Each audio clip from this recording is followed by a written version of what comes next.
부동산 금융에 대한 이야기가 참 많죠.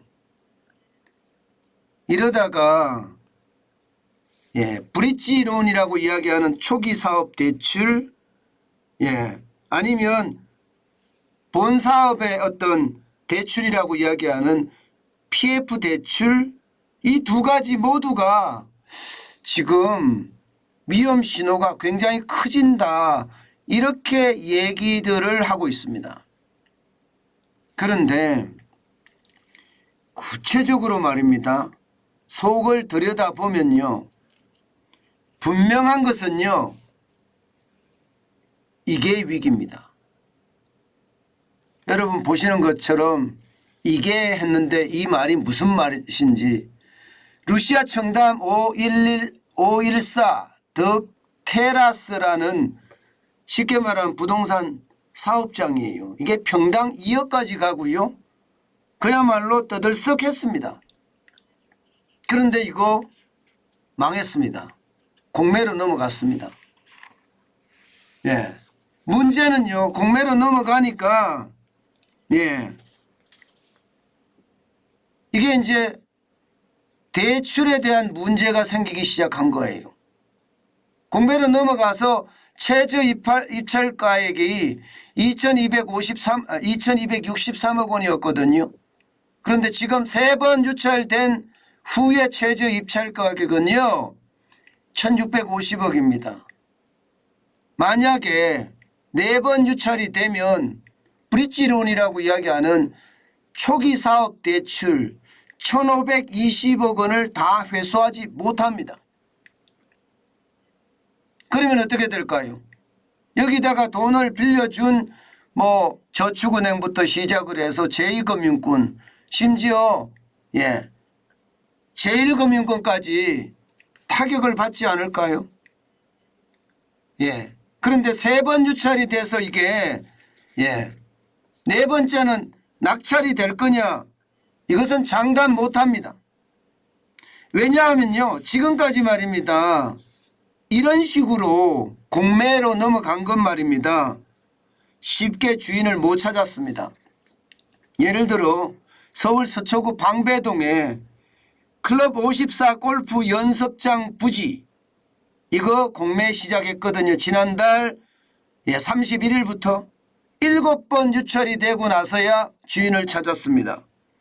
낙찰가는 1,497억 원이었습니다. 최초 감정가액은 2,819억 원이었거든요. 2,819억 원이면 지금 절반보다 조금 더 올라간 가격인가요? 굉장히 많이 떨어진 가격이죠. 다시 말해서 지금 3번 유찰에 끝나는 것이 아니라 4번, 5번, 6번, 7번까지도 갈 수 있다는 뜻이에요. 그러면 반이 날아간다는 뜻입니다. 2,263억 원 중에 1,200억 원만 남는다고 치자고요. 1,200억 원. 1,200억 원만 남았을 때 초기 사업 대출 1,520억 원 중에 320억 원은 증발한다는 이야기예요. 그러면 320억 원 누가 감당할 수 있을까요? 빌려준 금융기관에서 감당할 수밖에 없습니다. 이렇게 됐을 때 여러분, 이거 충격이 오지 않을까요? 이금융권이라는 게 저축은행이나 새마을금고나 단위농협이나 캐피탈이나 이게 자금이 넉넉하지 못하거든요. 그런데 한 개 사업장만 이렇게 터진다면 충분히 방어하고도 남겠지요. 그러나 사업장은 진짜 많습니다. 이렇게 말입니다. 공매로 넘어가는 사업장이 줄줄이 이어지고 있습니다. 게다가 말입니다, 브릿지론, 이거 이금융권의 대출이 만만치 않아요. 현재까지 파악된 것만 21조가량이 되지 않겠느냐, 이렇게 파악하고 있습니다. 캐피탈사가 9조 원 정도 브릿지론을 생각을 하고 있고요. 증권사가 9조 원, 9조 1천억 정도 생각을 하고 있고요. 저축은행이 2조 9천억 정도 되지 않겠느냐, 이렇게 예상하고 있습니다. 이 전체 금액이 21조 원에 이릅니다. 21조 원이 적지 않은 금액이죠. 게다가 이 브릿지론만 문제가 있는 것이 아니라 PF도 있잖아요. 그죠? PF도. 예, 캐피탈사만 하더라도 20조가 되죠. 증권사는 19조 5천억 원이 됩니다. 예, 저축은행도 2조 3천억 원이 돼요. 일반적으로 말입니다. 일반적으로 이 브릿지론은 초기 사업 대출이잖아요. 쉽게 말하면 부동산 할 때 땅을 사는 비용이라고 보시면 됩니다. 예, 그 다음에 땅을 사고 나면 땅을 다 사면 그 다음에는요 이제 건물을 짓기 시작할 거 아니에요. 그럼 이 브릿지론이 PF 대출, 프로젝트 파이낸싱 대출로 바뀝니다. 그러면서 자연스럽게 그 브릿지론을 연결시켜서 갈 수가 있고요. 그 다음에 이제 분양을 하고 나면 분양액을 가지고 이제 갚는 거예요. 갚는 거예요. 그런데 문제가 이 브릿지론에서 본 PF 대출로 넘어가지 못하고 있는 게 굉장히 많다는 거예요. 지금 부동산 가격이 떨어지니까 여기에 대한 충격이 굉장히 크다는 겁니다.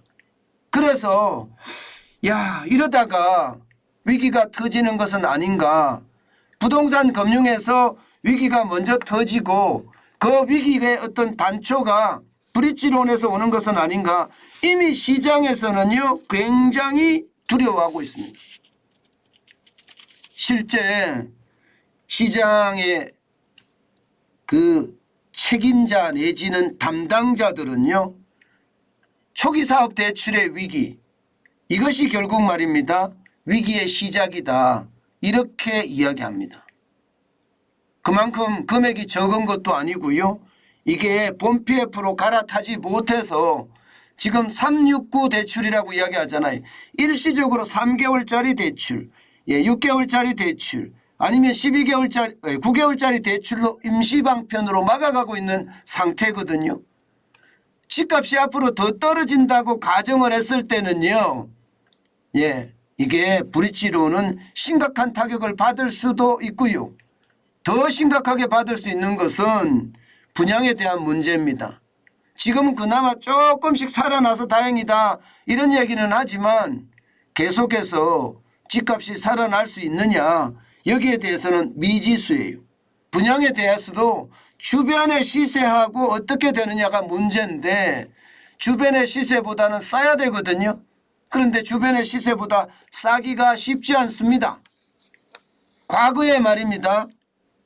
이미 이자가 많이 쌓인 거고요. 이자가 쌓인 곳에서 분양까지 일어나지 않으면 충격이 될 수밖에 없거든요. 문제는 브릿지론만 있는 것이 아니라 본 PF도 있잖아요. 그런데 이 이자가 여러분 장난 아닙니다. 이자 한번 보세요. 브릿지론 이자율이 이자율만 10% 넘는 경우가 있고요. 여기에 대출 수수료까지 더하면 20%가 되는 것도 부지기수입니다. 과연 이것을 이겨낼 수 있을 것인가? 이겨내지 못한다예요. 이미 공매로 넘어가는 게 생기기 시작했고요. 한두 개가 아니라 급속도로 많이 공매도로 넘어가는 경우가 굉장히 많다고 합니다. 이렇게 됐을 때 과연 버틸 수가 있을까? 그 충격이 굉장히 크다 이렇게 이야기합니다. 특히 말입니다. 브릿지론이 어디서 먼저 터질란지 어느 누구도 장담할 수 없지만 지금 현재까지는요 26개 정권사의 브릿지론 잔액이 9조 1천억 원이라고 된다고 봅니다. 그런데 이게 연말까지 만기가 돌아온다고 이야기하거든요. 26개 캐피탈사의 브릿지론도 9조 원 정도 되고요. 이것이 한꺼번에 돌아왔을 때는 감당하기가 쉽지 않은 데다가 지금처럼 부동산 가격이 폭락하면서 청약 분양에 실패하면 지금 본 PF까지도 문제가 된다는 겁니다. 여러분도 알다시피 PF가 굉장히 빠른 속도로 늘고 있는 거 보이시죠? 2021년만 하더라도 112조 6천억 원이었던 본 PF입니다. 여기에다가 2022년은 129조 9천억까지 130조까지 늘었습니다. 여기에 채무 보전까지 합치면 저는 충격이 훨씬 더 클 수도 있다고 생각을 하고요. 이 본 PF 대출 안에는요. 브릿지론이라고 하는 초기 사업 대출은 포함되지도 않았습니다. 그것까지 포함이 됐을 때는요, 사업은 지금 굉장히 위험해진다 이렇게 이야기할 수가 있고요.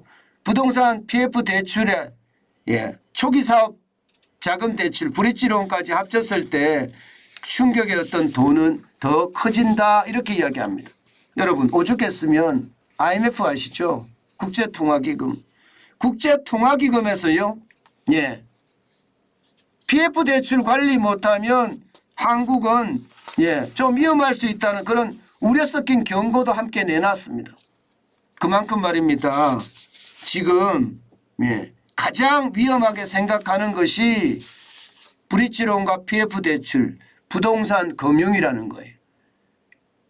결국 부동산 금융의 위기가 초기 사업 대출이라고 이야기하는 브릿지론에서 먼저 터지지 않겠느냐 하는 예상이 시장에는요 점점 커진다 이렇게 이야기할 수 있습니다. 워낙 위기라는 말이 많이 나오고 터진다는 이야기가 계속 나오는 걸 보니까요 결국 말입니다.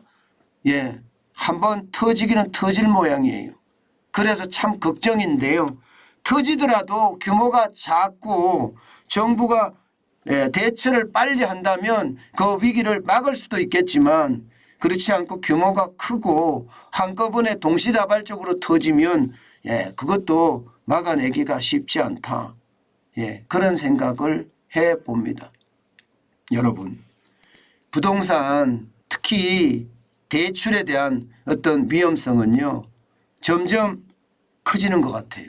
대출금리가 내리는데도 지금 건자재 가격이 워낙 올라가고 주변 어떤 시세보다가 분양가격이 높은 상태라서 그 위기의 어떤 그 파괴력이 점점 커진다. 이렇게 이야기할 수 있습니다. 채권 위기도 조금 가라앉는다. 뭐 그런 이야기가 좀 나오고요. 이게 소비도 조금 올라선다. 뭐 이런 얘기가 나오는데 부동산 금융에 대한 것은 아직까지 이게 해결이 됐다 그렇게 이야기하는 곳이 없다는 것. 결국 더 커지는 위기가 우리를 더 불안하게 한다는 것 여러분은 한 번쯤 기억하시는 게 좋지 않겠느냐 그 생각을 다시 한번 전합니다. 그만큼 위기는요 시시각각 우리 곁으로 다가오고 있다는 이야기입니다.